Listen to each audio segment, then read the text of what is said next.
Pat struggled to stay seated. Please, God, just let the bidding go up. The gavel snapped crisply. Sold to number 410, $15,000 for the Fabergé brooch. Patricia Devereaux craned her auburn head, eager to see who had captured Olga's treasured crescent pin. Searching the crowd, she saw movement 2 rows ahead. Sitting on one of the folding chairs in the venerable Churchill's auction gallery, a wraith-like old woman dressed entirely in black smoothly replaced her green auction paddle in her lap. As the woman rose to leave, Pat got a better look.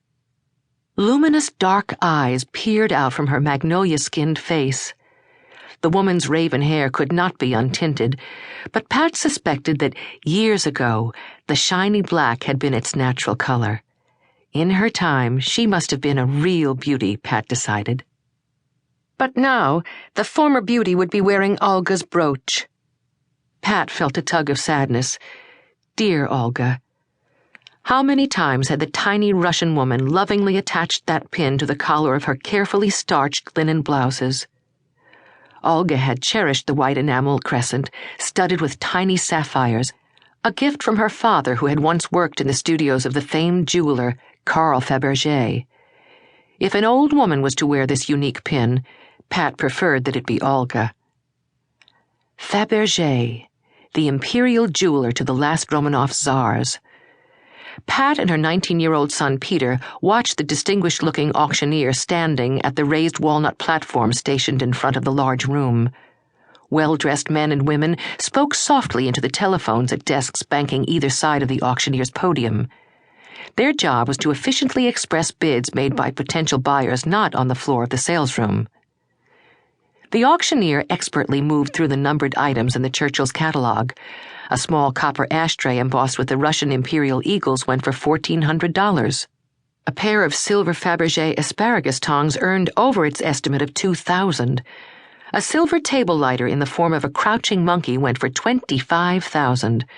The monkey's expressive face and lined forehead had clearly charmed its new owner. "What do we have for the gold cigarette case?" Pat studied the picture of the cigarette case featured in her program. The 14-karat golden cover was monogrammed and featured a diamond-set imperial eagle. When pressed, the sapphire thumbpiece opened the elegant container. Beautiful. 4,000 once? 4,000 twice? Sold! $4,000 to number 196. Pat recognized the buyer. It was the same man who had purchased Olga's silver cigarette case at last year's auction. The tall, pleasant-looking man was wearing a tweed sports jacket. She guessed him to be about 45, maybe older.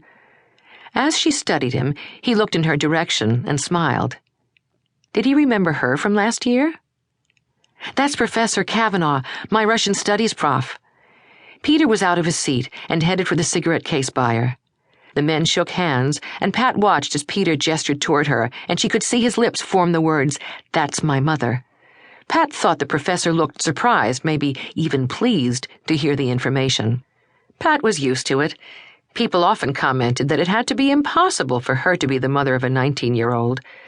But she'd been Peter's age when her only child was born. As Pat looked on, she was surprised herself. Seton Hall University must be paying good salaries. Fabergé cigarette cases didn't come cheap. The men shook hands again, and Peter came back to join his mother. His face was flushed with pleasure. "This is great, Mom," he whispered. "Meeting my favorite professor at a Churchill's auction? I think he was surprised to see one of his students at something like this." Pat enjoyed her son's enthusiasm. Peter was such an earnest kid. She often found herself hoping he wouldn't get hurt. "I told him about your shop, Mom. He said he'd like to stop in sometime." "Great, sweetheart," she whispered back. But she was more interested in what was happening at the front of the room. The numbered treasures continued to fetch small fortunes, and Pat felt the electricity building in the crowd as the star attraction slowly made its way closer to the auction block. Then it rolled into view.